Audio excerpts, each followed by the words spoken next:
सबसे पहले आज इस आंदोलन में आए हुए अपने सभी क्रांतिकारी साथियों का, अपनी प्यारी बहनों का हृदय की अनंत गहराइयों से आभार प्रकट करते हुए सम्मानित साथियों, आप सबको बताना चाहता हूं कि जब यूनिवर्सिटी प्रशासन ने 11वीं थर्ड सेमेस्टर का जब ये रिजल्ट जारी किया, उसके बाद जो हमारे बीए के छात्र थे, जो बीएससी के छात्र थे, जो अन्य तमाम स्टूडेंट थे, सबका रिजल्ट आया तो मैंने देखा कि महज 9% छात्रों को पास किया गया है, यानी कि 90% छात्रों को फेल किया गया था।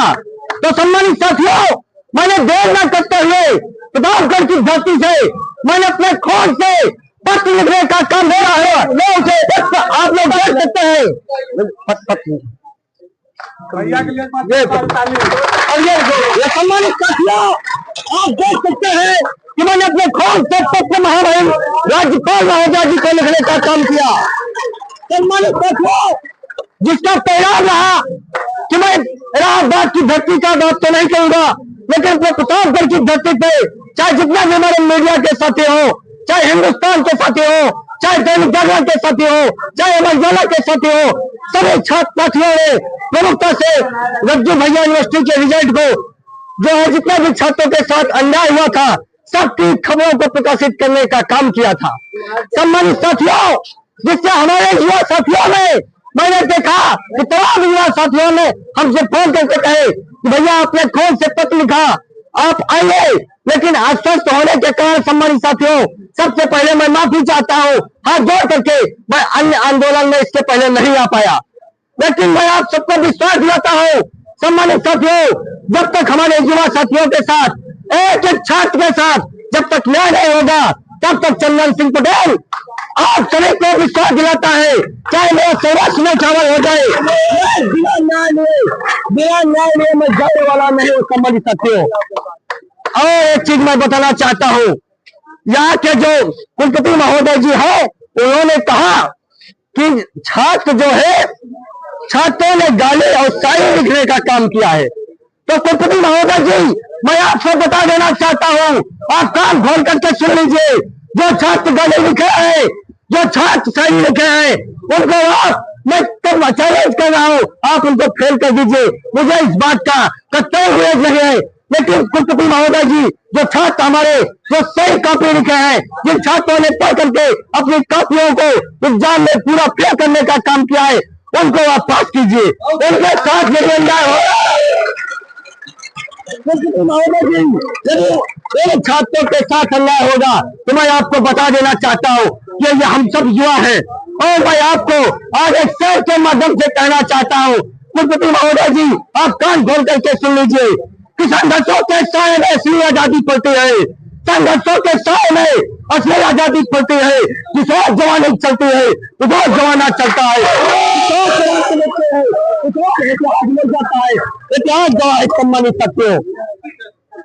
सम्मानित साथियों, और मैं कहना चाहता हूँ कि मैं बताना चाहता हूँ कि मैं बीएससी किया, मैं एमएससी किया, आप सबको अवगत कराना चाहता हूँ कि मैं बीएससी 2019 में जब मैं बीएससी का एग्जाम दिया, तो उसमें मुझे मैथ के संदर्भ भैया, मैथ के कॉपी में मुझे मैथ के एग्जाम में मुझे 0 नंबर इस यूनिवर्सिटी से दिया गया था।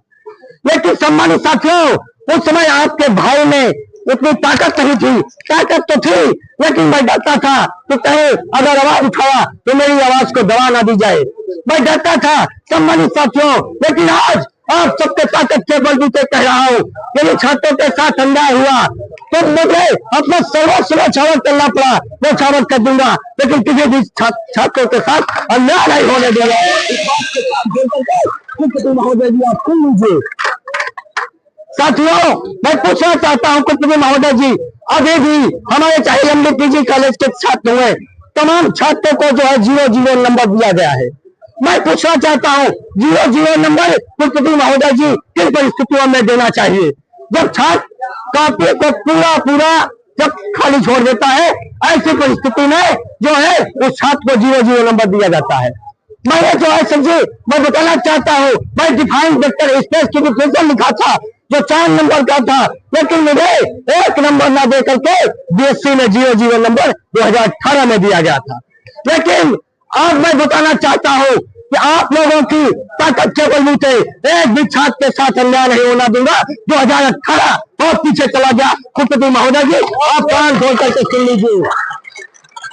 और एक चीज, और एक बात, आप यदि ये चाहते हैं कि छात्रों को फेल करके हम अपनी यूनिवर्सिटी को चमकाएंगे, हम 700 रुपया बैक पेपर के नाम पे वसूलेंगे, हम 2500 रुपया रीसेटिंग के नाम पे, चैलेंज के नाम पे वसूलेंगे, तो अब ये होने वाला नहीं है। कुलपति महोदय जी, आप कान खोल कर सुन लीजिए। अंत में बस इतना ही कहना चाहूंगा, क्या है भाई सूरमा इस जग में जो अपनी राह बनाते हैं, है भाई सूरमा इस जग में जो अपनी राह बनाते हैं। कोई चलता पद चिन्हों पर, कोई पद चिन्ह बनाते हैं, कोई पद चिन्ह बनाते हैं। इन्हीं बातों के साथ मैं अपनी वाणी को विराम देता हूँ। इंकलाब जिंदाबाद, इंकलाब जिंदाबाद। हमारी मांगें पूरी हो, हमारी मांगें पूरी हो। कुलपति महोदय होश में आओ, कुलपति महोदय होश में आओ। आपके साथ अन्याय नहीं सहेंगे, अन्याय नहीं सहेंगे। इंकलाब जिंदाबाद। बहुत बहुत धन्यवाद सम्मानित साथियों।